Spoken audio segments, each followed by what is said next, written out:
Out of the ashes you will rise. If you feel sad, lost, depressed, finances are in the gutter, social life, you're lonely, out of the ashes you will rise. Here in my garage, invest in yourself. Always be curious. Don't be a cynic. Sleeping on a couch in a mobile home with only $47 in my bank account. When everything's burnt to the ground, when you're sad, lost, and depressed, and everything's at rock bottom, you get to rebuild the exact and precise way you want the damn thing rebuilt. Health, wealth, love, happiness, each of these 4 goals. Okay, welcome to episode 102, the Tai Lopez Show. I'm here with Zach Cookman, and I'm here with live studio audience. We're live also. We were live. You're listening to the recorded version, but the live version, we had a couple 100,000 people on Instagram, Facebook, YouTube, and Twitter live. So in the future, you can catch me live if you want to ask a question.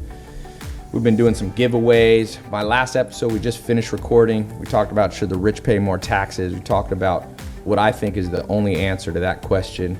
We talked about taxes, how to pay less, but do it right. We talked about how to get investors. Now, here's what I'm gonna talk about today. Episode 102 is my story version. And one of the problems in life is that they ruined us when it comes to history. They ruined us. I remember the school system just destroying. I mean, what do you remember of history in school? What did they teach us? The Civil War. What'd you learn, Zach? The Lost Colony. The original 13 colonies. I grew up in North Carolina, so yeah, they focused on North Carolina history and the original 13 colonies. Wasn't it Roanoke? Roanoke, yeah. Even though Roanoke is in Virginia, but he went to North Carolina. That's interesting. Did he end up? The Lost Colony, was that in Virginia? I thought it was North Carolina. But I'm saying the city of Roanoke is now in Virginia. Right. Zach's mind is blown. Zach is going. But was it Roanoke was the law? I don't think Roanoke was the Lost Colony, was it? Maybe not. Roanoke was one of the explorers. Yeah. What did they carve into the tree when John Smith came back? All right, you can tell we're real experts on history here. We're struggling, but I'm gonna talk about what I know about history, and history is so exhaustive you can't know everything. What I like, and this is what I recommend for history, focus on what you enjoy. I enjoy war history. Why? Because the biggest struggles in your life are kind of like war. You got to be smart. You got to be the general of your own life, whether it's a business or not. So I want to share some of the stories that I know about throughout history that I think are relevant to you and I today, that are much more fascinating when you hear them told as a story versus the school system ruins it for us by civil wars, 1861 to 1865. World War I is 1914 to 1918.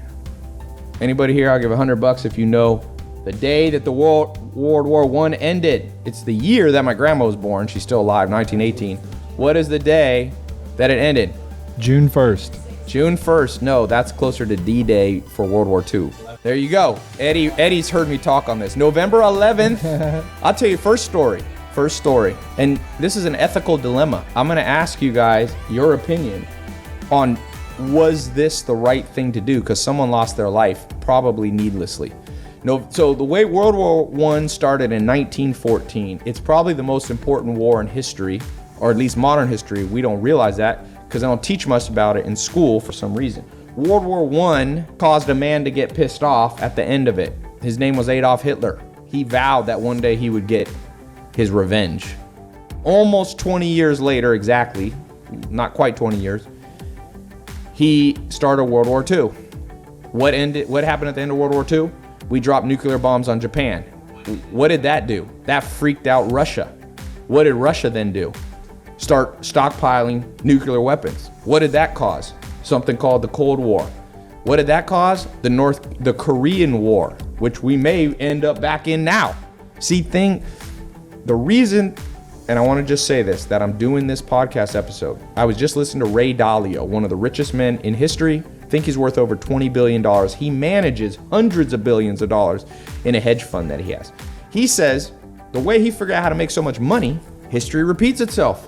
So he just studies history, and then he can tell what to invest in the future. He understands the trends, you see? And that's worth, who here would study history if you help you make 20 billion? Yeah. See, school system ruined us. No one wants to study history because they don't show us the end results. All the people getting butthurt that I show Lamborghinis, Ferraris, jets, and all that, you're an idiot. That's all I got to say to you. You don't understand jack squat about human psychology. Human psychology, you show the reward before you teach. The school system shows the punishment first. Study for a test. Woo! Nothing makes me more excited to want to learn history than to know I get a test at the end. It's like, here, do something painful, and at the end you get something more painful. That's how this modern schools, that's like, here, come in the gym, and at the end you're gonna get fatter. Nobody's gonna work out then, because the gym's pain. No pain, no gain. So imagine if that's how the gym system was. Look, they put up posters of you when you're fatter. Oh, come into the gym, work out, and at the end, we're gonna give you more pain. No, nobody wants that. You gotta show the reward first. I'm just showing my actual life. My actual life, nothing's a set. The Ferraris and Lamborghinis, I got them before I ever was on social media. I had my first nice car, Maserati, in 2000, either 7 or 8, I can't remember. And then a Ferrari right after. I never posted those on social media. I just like fast cars. I didn't post on fast cars until 2014. I had them for almost 7 years. So people say, oh, fake it till you make it. I didn't fake it till I made it. Shit. If anything, I made it before I faked it. So back to history. World War I, the most important war. World War I, the most important war because it caused even things that are going on right now with Donald Trump potentially going head to head with North Korea now. Did you see this one Otto guy? There was an American citizen just taken prisoner by the North Koreans. By the time we got him out, he was brain dead. They had put him in a coma. God knows what happened. They said he got botulism, which is not true. He didn't. Very unlikely. So here's the deal. November 11th, the last day of World War I. Now keep in mind, there had been about 75 million casualties. Now here's the nasty thing about World War I.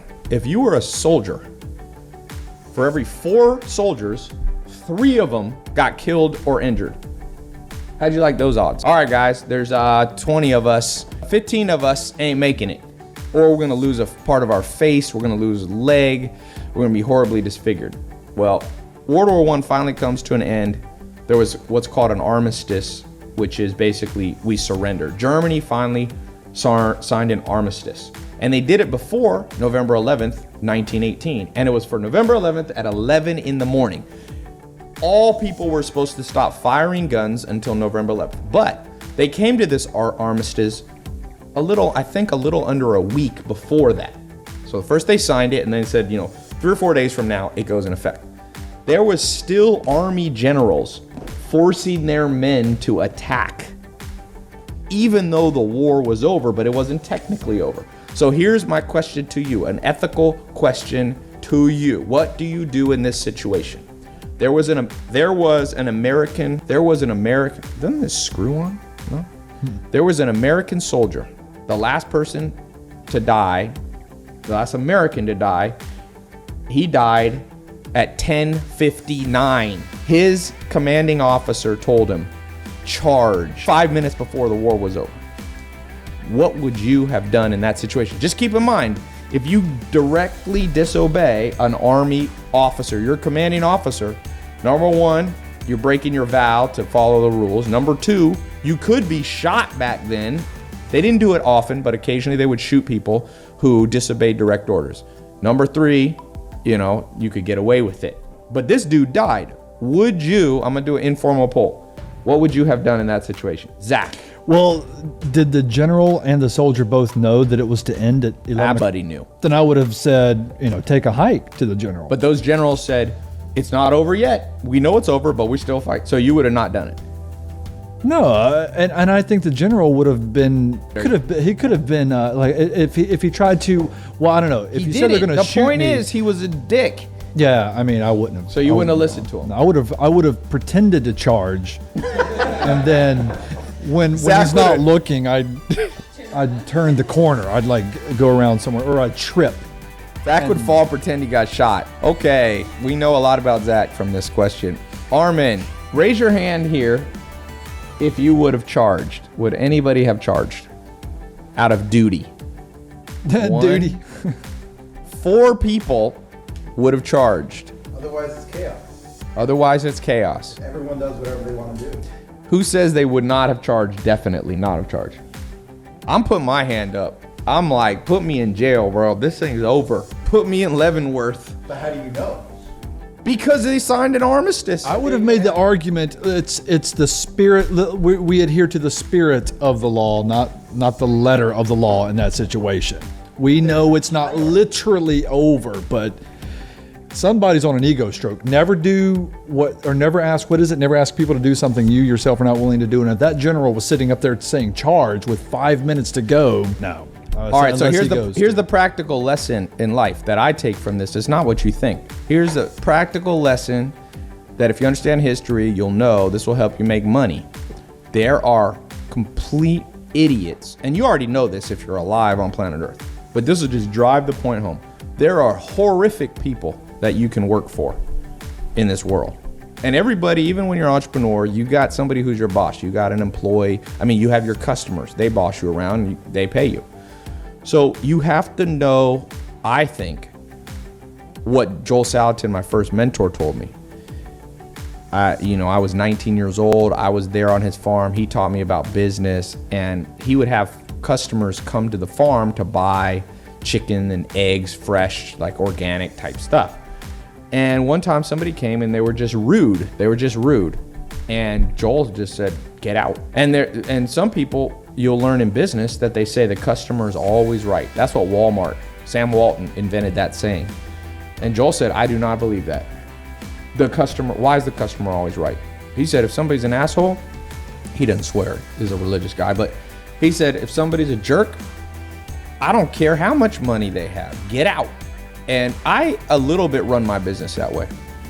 There was a guy, there's some people, there was actually a guy today who tweeted out to me, I should read it. He said, let me read you this Twitter. And some people are like, wow, Ty, this is a paying customer. You replied back. I said, well, Joel Salatin told me not every paying customer is profitable. Some are not worth it. Just like not every order somebody tells you should be obeyed. If you look at that lesson of World War I, some orders get you killed.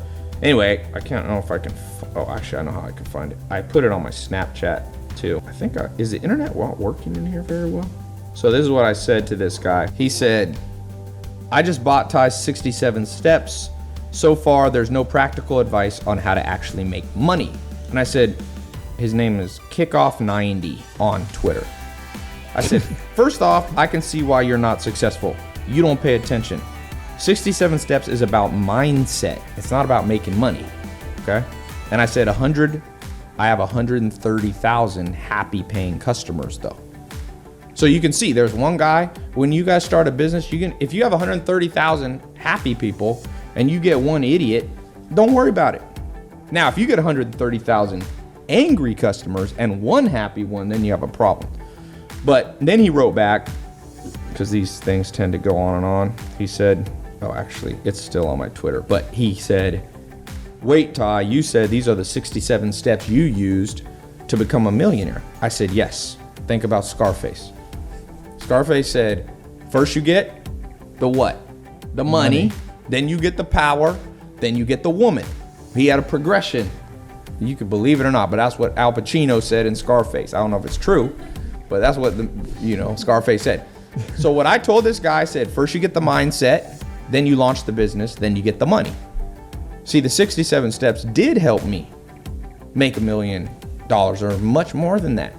Because first they gave me the mindset. Then I took the mindset and I had to understand how to launch a business. That was a separate skill set. And then only then do you get the reward. This guy wanted to go straight to, Ty, just tell me how to launch a business. I've tried to help people launch a business. If your brain's not on right, you'll always make the bad decisions. I'm not gonna be there and give you every decision. So you need a decision-making mechanism in your brain. Okay, a decision-making mechanism in your brain. If you think about it, every part of life is decisions. Some people suck.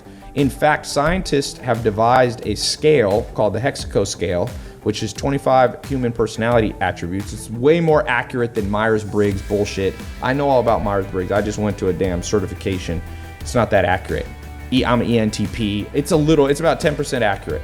But what's very accurate, Dr. David Buss, one of the leading evolutionary psychologist. He wrote the textbooks used at Harvard and Yale, and he said, Tai, use the hexaco scale. So hexaco has 5 main personality attributes, and then it has underneath each, it has 4 or 5 subfacets. So one of them is called conscientiousness. The only scientifically proven mental mindset attribute that's related to being successful and making money is something called conscientiousness. Now, what is conscientiousness? It's underneath conscientiousness is 4 subdivisions. Now, some scientists have added a 5th one. If you want to write this down, it's very important. She should have told us this in school. Like I said, this is all coming off this lesson of history, which leads to other conversations that I have on my podcast, as you can tell. So one of the facets is perfectionism. You ever met somebody you just can never do things with attention to detail? They always got to make, like they can get the big picture, but no detail. You got to be detail oriented when you need to be. That's perfectionism. Number 2, organization. You can't be sloppy all the time, especially when it comes to making money. Number 3, somebody said mindfulness is greater than conscientiousness. Well, I suggest you listen sometimes, not just give your opinion. I'm telling you what Dr. David Buss told me, and he spent 40 years of his life studying this. Have you done trials and studied tens of thousands of people? No. One thing I don't like about comments, people talk out their ass, do not know what they're talking about based on nothing. Mindfulness is semantics because conscientiousness is mindfulness, but it's an actual explanatory way of saying it. Mindfulness is bullshit. What does that mean? Focus? That you can meditate? That you can be in the moment? No, a better way is conscientiousness because it explains how to be in the moment. Number 1, as I said, perfectionism. Number 2, organization. Number 3, and this is a very important one, is something called prudence. Prudence is the ability to make good decisions. We all have a friend. There's 2 girls they can date, or we got another friend. There's 2 different guys. One of them's a pure reject, and one of them's awesome. Who are they gonna date? The reject. Who has a friend that always, no matter what, is gonna make the stupidest decision? 2 jobs are offered to him. One of them's awesome. One of them's some harebrained. Oh man, I can't tell you. I had an employee work for me. I won't say her name. This is years ago, back in like 2013. And now he knows. He looks back. But this guy he was working. This is when I moved back to California. I had a smaller company. So he was getting to work for me, like with me in person. He wanted to learn from me in person. Now I have a bigger company. I don't get to spend as much one-on-one time with individual people. So this dude gets that. He comes to me one day, Tai, I got offered a job. These guys are gonna make a ton of money. They're trying to do what you do. And it wasn't a bad break. I was like, sure, go try it. Sure enough, those other dudes were out of business in 3 months. And then he's like, can I come back and work for you? And I was like, no. I wasn't mad when you left, but every action has an opposite and equal reaction. Why would I let somebody come work, me invest my time on you and know that you have no prudence? Anybody comes to you with some harebrained idea, you're gonna leave again. And sometimes you gotta learn the hard way. And I wasn't doing that to be mean to him. That's how I actually felt. Well, prudence is powerful. And some people just don't have that. Maybe you had idiotic parents. A lot of parents suck. I know it hurts people's feelings to hear that, but my grandma told me, my grandma's father, grandma's from Germany, he was a psychoanalyst back in the very beginning, like with Freud and, just long time ago, okay? And she said her favorite saying of her dad was, parents are usually the worst thing for their kids. If you go through planet Earth in America, what's the worst thing? What makes most people idiots? Idiotic parents, like father, like son, like mother, like daughter. And so if you're somebody who grew up and that particular employee or former employee of mine, that former employee of mine had a bad upbringing. And the reason that I didn't bring him back in also is because now that's how you learn prudence. You make a stupid decision one time and it comes back and bites you in the butt. And then the next time a decision comes up, you're like, That's why I say, even though I'm all in favor of how Twitter, everybody complains about stuff, at some point you want to live in a world where people have personal responsibility. Like you can't coddle everybody. Sometimes you have to coddle people. Sometimes you got to pay it forward. Sometimes I do giveaways, stuff like that. But sometimes I tell people, tough luck. You got to do it on your own, And it's a balance that you have to strike. What's very interesting is, you know what politics is all about? It's not about truth. It's about personality types. In America, Democrats, for the most part, are people who represent, they're kind of like a mom. A little kid falls and the mom comes and says, oh, are you okay? That's a philosophy that I'm often, of course, sometimes it's the opposite, but let's just stick with traditional gender roles for now without somebody being too butthurt about that. But mothers have more estrogen, by the way. For those of you who want to argue with me scientifically, I did a blood test with my cousin Maya. She has a testosterone of 28. I have testosterone of 1197. Anybody tell you, oh, men and women are the same? Do a blood test. Because when I got my cousin's blood test back, I was like, you need to go back. They broke the machine. So we called the lab. They're like, no, that's normal. Women have 28 testosterone. Then her estradiol, which is a measurement of your estrogen in your blood, is like, 14 times higher than mine. So oftentimes, going back to this, mothers, estradiol, by the way, if you take a man and you pump estrogen into him, he becomes more feminine. What do I mean by that? When a little kid falls, a more feminine response is to go, oh, are you okay? Now, if you pump testosterone into anybody, a man or a woman, their voice will get deeper, their muscles grow, and they get meaner. You ever heard of roid rage? You go to a gym, a big dude on steroids, you go punch him in the face, that might be the last thing you do. He might tear you limb from limb, because testosterone, when it's pumped in your body, some of these steroid bodybuilders, their test is up in the 2000s, 2200, 2400, makes you more aggressive. So when a little kid falls, the testosterone will oftentimes make the father be like, toughen up, son. And you know what? That's a healthy balance. That's how people should grow up. And so the good news about America and other countries is when you have people who philosophy on politics is more feminine, like Democrats go, we should have meals on wheels, for example. This is a big thing. Donald Trump cut Meals on Wheels, which provides meals to elderly people who are hungry, okay? The feminine approach, which again, I'm oversimplifying and I'm overgeneralizing, I get it, but just follow the goddamn train of thought if you're not an idiot, because it's a smart train of thought if you listen. The more feminine approach is to say, let's help the Meals on Wheel. The more masculine approach, I'm not saying which one's correct or which one's wrong, I'm just saying more masculine is to go, well shit, you 70 years old, you had 70 years old to save up your money. Why do I have to take my life savings that I'm trying to save up till I'm 70 so I'm not poor?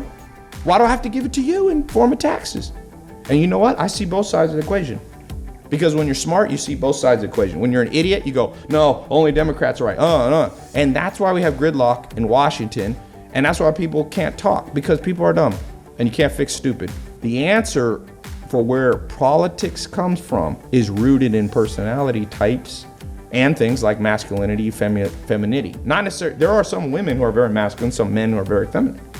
Okay? Yes, as Tinder will show. As Tinder, and yes, some are both. Some are, masculine, feminine simultaneously. So anyway, going back to this whole kind of rant that I'm doing is that when you begin to become smart, things start to make sense to you. You can make good decisions. Who should you vote for in the last election between Donald Trump and Hillary Clinton? I mean, a lot of smart people didn't want to vote on either. And I'm kind of like, I get that. If you're smart, it's like, yeah, we got two extreme ones. Donald Trump, I think Donald Trump gets an unfair rap in the media, but I do think he does a lot of stupid stuff.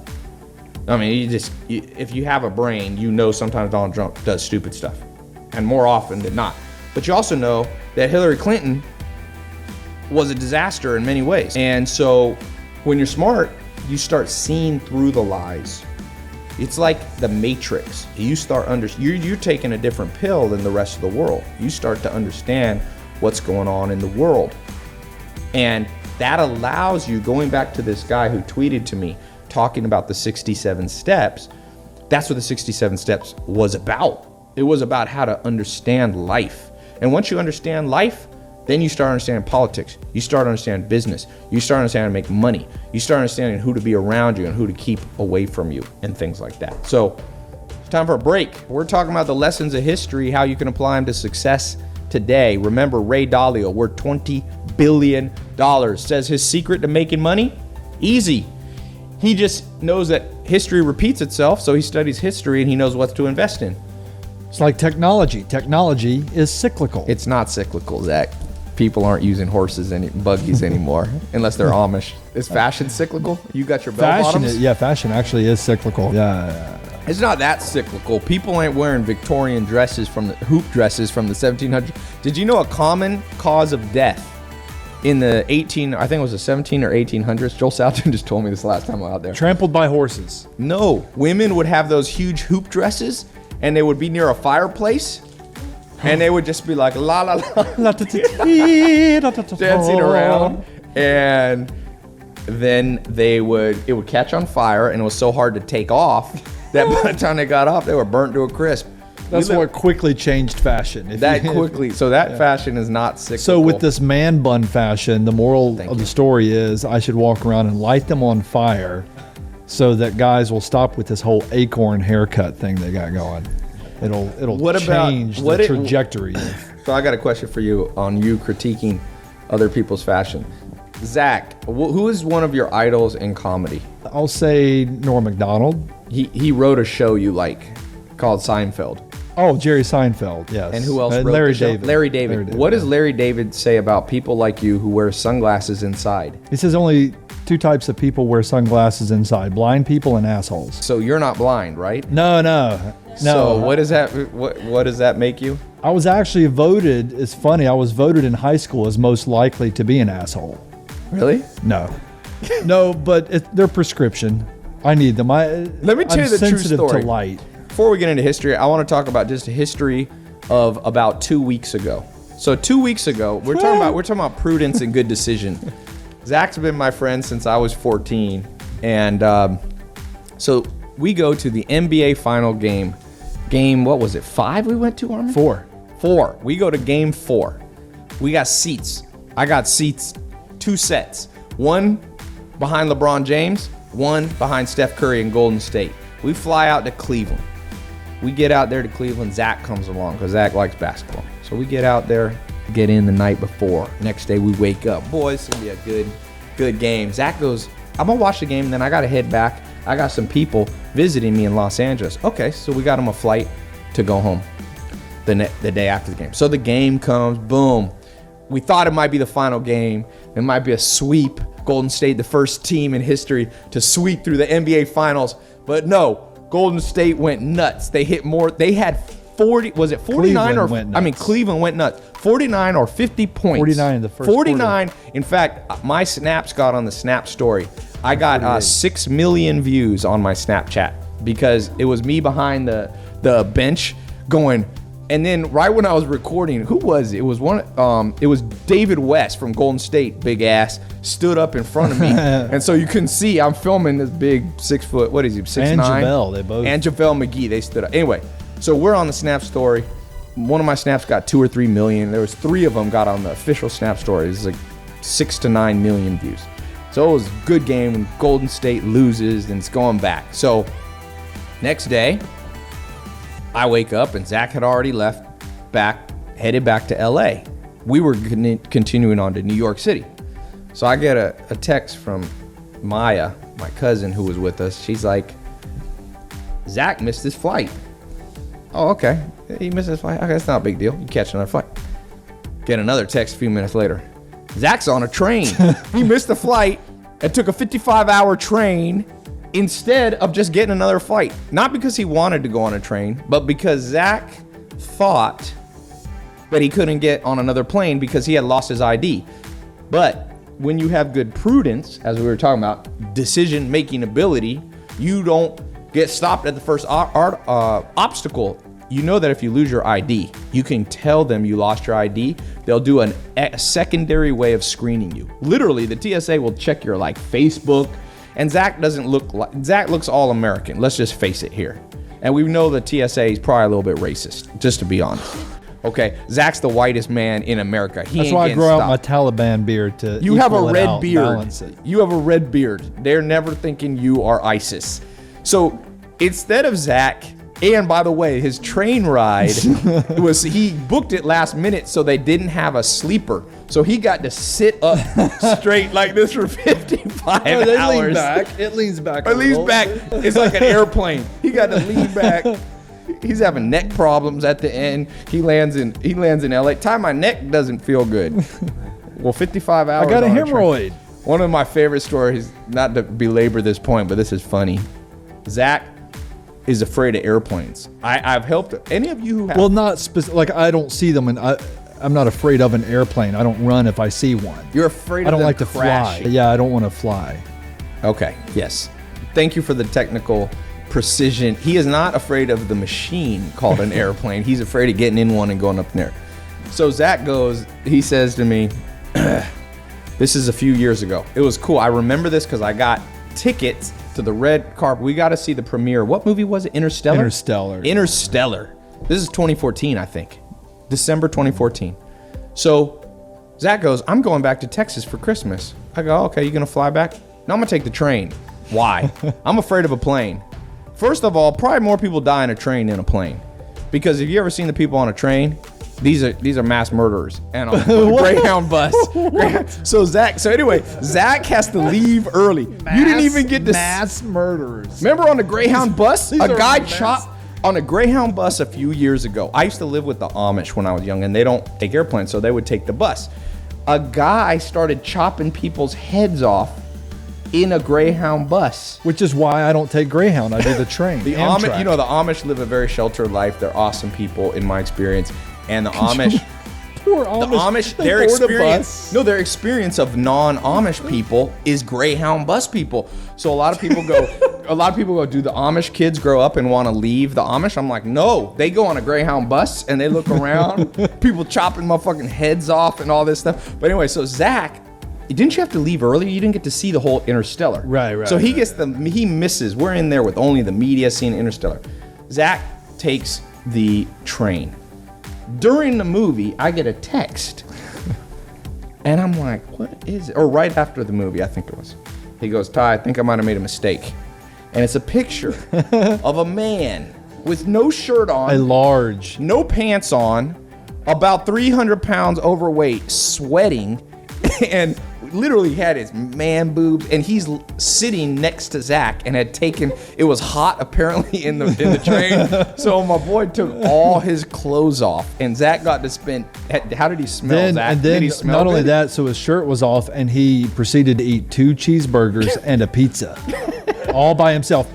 And he had just had open heart surgery, I think 3 weeks prior to that, or like just gotten out 3 weeks prior to that from open heart surgery. All I could think was, hey man, you play with fire, you get burned. You go on the train. So the moral of the story is Zach's decision-making skills. Well, no, the whole thing about the ID, who in here who heard Ty explain you don't need your ID to fly, that they'll do secondary type of checks, knew that before Ty said But who anything. here wouldn't have asked and would have instantly My gotten whole on a train? life, my whole life, every time I board, they go, I need to see your ID. So I just thought you have to have ID to fly. It made sense to me. Is it not, okay, just to play devil's advocate, I see kind of Zach's story, but not, side story, not really. Has anybody ever heard of the concept of asking? Zach, you just asked before you're at the airport. You went through. You are there. Zach, here's my impersonation of Zach. Do you have your ID? He looks through, doesn't see it, turns away, walks off. I don't even never answer. to return. I don't even answer They to don't give them the even chance answer. to say, but you don't need it. But sir, wait. So here's my theory on Zach, and then we're gonna get back to history in a second. Zach needs a wife. So if any of you, I saw a tweet. No, now I can look there. We got a camera. So I look there. I saw a tweet by 50 Cent. It's funny. It's a little bit offensive, but I'm gonna say it anyway because I didn't say it. 50 Cent said, "I'm gonna get me one of them foreign wives." He goes, "They got low expectations." Oh, a nice clean glass of water. So Zach, my advice to Zach, and no offense to people not from America, because I love to travel. My grandma's not from America. My grandpa's not from America. Zach needs a woman to take care of him because in the last month, Zach has lost his glasses. Okay. No, they broke. No, they broke. So what would any other human do in this room if you lost your glasses? Here's what Zach goes, well, I got to schedule an appointment and it'll take a few weeks for the optometrist to get me. And I said, no, you don't. You just go to any lens crafter and they have doctors in there that just do it. Zach didn't know that. So he's been wearing sunglasses in movies. And he's complaining that he doesn't understand the movie storyline. He's like, I got lost. I don't understand. He's in a horror movie. You know how they're always dark? He's like, I just didn't get that movie. I had to elbow somebody and go, who said that? No, so he lost his glasses, didn't know he could do that. He lost his, didn't you lose your passport? Yeah. He's lost his passport. He's lost his driver's license now. What else did you just oh, yesterday we went to see a movie. We saw Despicable Me 3 with his mom. Sure enough, come back at 2 a.m. What's the text on my phone? Have you seen my house keys? He lost his keys. I found them, by the way. But I didn't have them at 2 a.m. Who has a friend like Zach? I need to know. Besides Zach. I'm gonna talk about a very controversial one. And I'm reading a book on the story of the Vietnam War. Now, let me put this Vietnam War in perspective. The Vietnam War, by the way, is an outgrowth of World War I, which is and then came World War II. It's all a continuation of the same war. If you want to understand it, today, North Korea with Donald Trump is a continuation of World War I. Who knows what happened in 1917 in the world? The revolution in Russia. You know why? Because what was the name of that revolution? The Communist Revolution. What is North Korea? What is China? What is Russia even now? Not so much so. Now Russia's a complicated hybrid of God knows what you would call it. Can you press cancel there? But China is still a real communist country. North Korea is a dictatorship / communist. So 1917, you had the Bolshevik Revolution, where you had the Reds and the Whites. The Reds were the communists, and the Whites were the old guard, they called them, of the Russian, who were like old school of the 1800s. And they came together and they fought and they won. And a man came out of that by the name, well, first was Lenin. Okay, you probably heard of Lenin. Not John Lennon from the Beatles. Okay, Lenin. And then you had two other men who were under Lenin. And their name was Trotsky and Stalin. There was other people. In fact, Trotsky was at the beginning above this guy. Now, if you don't know anything about Stalin, two men have killed more people than anybody in history. The answer is Mao Zedong in China. Mao Zedong probably killed 100 million people under his regime. Hitler killed maybe under 10. So this dude, number two is Stalin, is theorized. No one knows exactly how many people Stalin killed. Biggest force killed people in history of modern times is communism, even though there's many people who would advocate that communism was on the right track, although many people would say it wasn't. Mao Zedong killed the most people in history, a solid 60 to 100 million people. Joseph Stalin was number two. He's a Sagittarius. Who here is Sagittarius? We got you got ice in your blood. Who else? He looks like a young Stalin. What was Adolf Hitler? What astrology sign was Adolf? Aries. Adolf Hitler's technically a Taurus. He was born on April 20th on the cusp. Why do I like astrology? Because I can remember everybody's damn birthday because I use association memory techniques that make, and people go, oh, you're smart. You believe in astrology? I'm smarter than you because I bet you can't remember Adolf Hitler's birthday or Joseph Stalin's. See, you got to learn how to use your memory, which is association techniques. You associate. It's too hard to remember dates. It's easier to remember stories. So Adolf Hitler's on the cusp. He's a Taurus. But we're talking about why you need to know this. Why does it matter?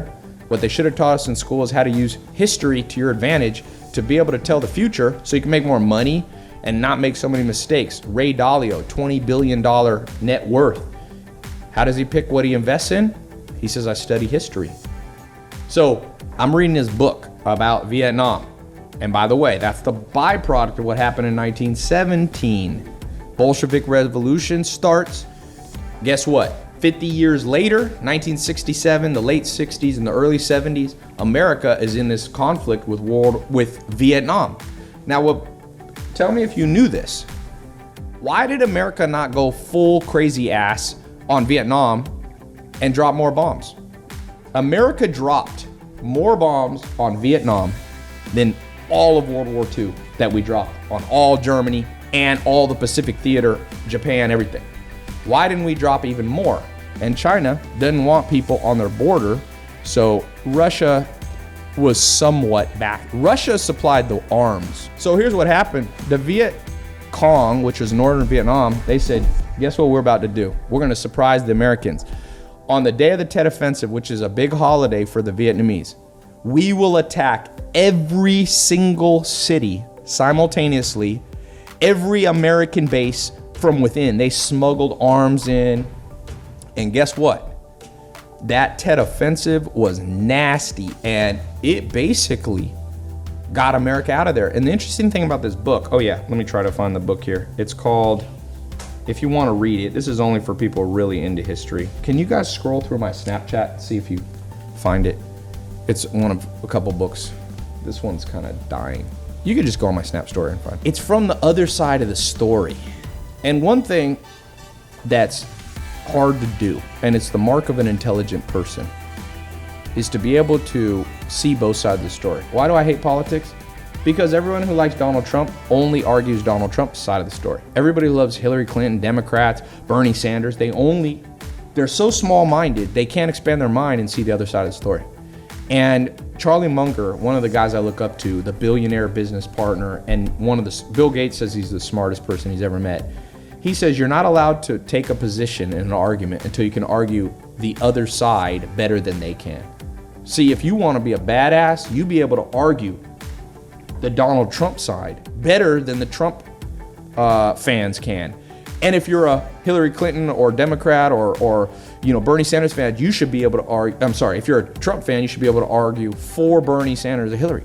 It's a mental exercise. We got all these people trying to get six packs. We got P motherfucking 90X. We got all this. Where's the people with big brains? Because the hardest exercise you can do in weights is lift a lot of weight. Do something that's hard. What's the Ronnie Coleman says everybody wants to be big, but not everybody wants to live motherfucking heavy weights. Rome, you saw him yesterday on my Snap, he can lift heavy weights. He's out here repping 500 pounds on a bench press, and he's got big muscles. The same with brain power. We got people with no brain power. They only see their limited worldview and they can't expand. So this book is fascinating because it shows you, it's not completely on the Vietnam side, but it shows why the Vietnamese fought so hard, because America was out here slaughtering people. At one point, we were on like a 200-to-1 ratio. One American soldier would be killed. We would kill 200 North Vietnamese, Viet Cong, villagers, all these people, and they wouldn't give up. And here's why. And Lyndon Johnson was not a student of history. George W. Bush also was not a great student of history. Another guy that didn't know history and got his butt kicked was Saddam Hussein. Saddam Hussein didn't know that if you mess with a man from Texas, he might shoot you. And he ended up hanging from a rope. Now, George W. Bush didn't understand, on the flip side, George W. Bush didn't understand, do not have a land war in Middle East. His father, I like George W. Bush. Herbert. George H., thank you. George W. Bush didn't study enough. George H. Bush, he had a war. It's called the First Gulf War. What did he do? He took Colin Powell. He said, we get in and out of this bitch in a month. And they got in and they whooped people and they got out. Because he had studied history. The Russians went into Afghanistan. Man, I was reading stories. The Russians, America gave the Afghanistanis these special rockets called Stingers. You could put them on your arm and you could shoot down, I think they were either heat seeking or radar. I think maybe heat seeking. These huge like Chinook type, they weren't Chinook, that's an American helicopter. This is not a good connection for the future. And so the helicopters that the Russians had, they had these huge transport. They'd have 50 guys in there, and they'd be going through the Afghanistani valleys, and one dude would sit there, boom, and shoot them out of the sky. America was supplying them to them. America was fighting back at Russia through the Afghanistanis. Okay. The same thing, what was I just talking about right before that? I was talking about, oh yeah, George W. Bush. So George W. Bush studied the history and said, Russia got their ass kicked by these Afghanistani villagers.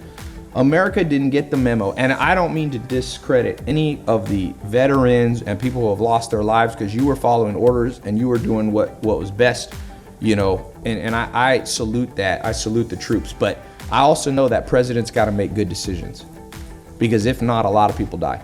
And George H. Bush in the first Gulf War, what year was that? 01? 91. 91. Thank you. Zach's great with the years. In 91, almost no Americans died. We went in. I mean, they say that in that battle, not one Iraqi airplane even warmed up their engines. We had jets sitting up there and hit them from 35 miles. The second the heat seeking, the engine turned on, and no one died. I mean, except the Iraqis. Okay? Well, we came, not being a student of history, George W. Bush is a big deal. A lot of people lost their lives. There's a lot of disabled veterans. And I don't know if it was right or wrong, but I do know if you're the president, you need to know history. And if you're a citizen, and especially for all of you watching, because you want to know how to make money, you know how you make money? You invest also in foreign stocks. If you know nothing about history, you don't know what to invest in. Cite my sources? Are you asking me, did George H. Bush start a war and end it very quickly? And you want me to cite the sources? Wikipedia and Google. Cite a source. History. Yeah. This dude, cite a source. Okay. Anyway, here's the lesson that's practical for you and I. In Vietnam, this book that I'm reading, the reason America was never going to win is because the Vietnamese had been bullied by the French for 50 years before America ever stepped foot in there. And so every single North Viet Cong person had already lost their grandfather and uncle to foreign invaders. So they were pissed off. So when America came in, they took all their anger against the French and they said, we will never give up. And they didn't, and we had to leave. So study history so you don't make stupid decisions. If Zach had studied history, he would have known that he needs to marry a foreign bride. I how you brought that around. Full circle. 45 minutes later, I completely moved on. Yeah, so thank you for all of you watching. If this is interesting for you, leave me a podcast review. I know there's no podcast like the one I'm doing. Is there? Ben, any podcast like this? Any podcast out there named Tai Lopez podcast? Anything at all? No, but the subject matter. Love me or hate me. Somebody said you wrote the Wikipedia page. That's your source. Yeah, I wrote the Wikipedia. I literally wrote that America won the first Gulf War quickly. All the hundreds of thousands of veterans that went through that aren't good enough testimony for this guy. You meet people with hoax. People are like, how do you know man was on the moon? Okay, well, we got a lot of video. Arms, people went to the damn moon and came back. No, they could all be lying. Were you there, Ty? Do you believe China exists? Yes. Why? You ain't never been there. You can't use that. Conspiracy theorists crack me up because they're like, I won't believe it unless I see it. You invent a time machine and then you can prove it, or else you're gonna have to take other people's word for it a little bit. Okay, someone said you should be my business teacher. Do I believe myself? No, sometimes I'm wrong and sometimes I'm right, but I'll tell you what'll make you right more often than not. Read, study smart people who know what they're talking about, and then you can absorb their material into your brain. Yeah, the earth is flat. The earth is not flat. There's the earth. You think the earth is flat? Oh, hell no. Let me tell you why I know the earth's not flat. No, but I'm gonna blow this theory. Just let me. Did you know? Here's another history thing. I forget which physicist centuries ago proved things like the world isn't flat and that it revolves. He shot a cannonball straight up in the air and it landed in a different place, not back on his own head. Things are moving. The earth is revolving. Come on, man. It wasn't the wind, it was a damn cannonball. I got a question for you, and this is the final one. I'm gonna give $100 to the first person who correctly answered. This one's gonna go quick. Somebody said it. It shot him in the crotch. Yeah. No, it shot straight up. Okay, question for you. You go to the top of a building, the Empire State Building. You have, and we're assuming it's completely non-windy. You have a penny, or let's say you have a rock this big, and you have a 500-pound weight. You drop them. Which hits the ground first? Ready? Go. There we go. Right there. YouTube, Kevin Gill. Sheesh. People got to get with it on these other ones. The answer is they hit the ground at the same time. You know that Pete, this is why I want to tell you this funny story.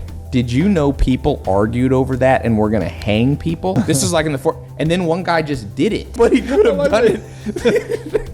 One guy, they go, no, they argued over, no, it's not possible. One will hit, and then one guy just went, and they landed at the same time. And everybody was like, oh. That's how I feel like the world is. People will argue with you. And then you just show them, and they're like, oh. And I'm like, 5 minutes ago, you were the most sure person. You were willing to hang a man. Yeah, excommunicate me from the Catholic Church. Okay, thank you for being on episode 2. Guess what? We ain't over, because I like to record all my podcasts at once. And this going on SoundCloud, iTunes. Leave me a review when this comes out. You guys watching live, you're watching it ahead of everybody. But yeah, okay.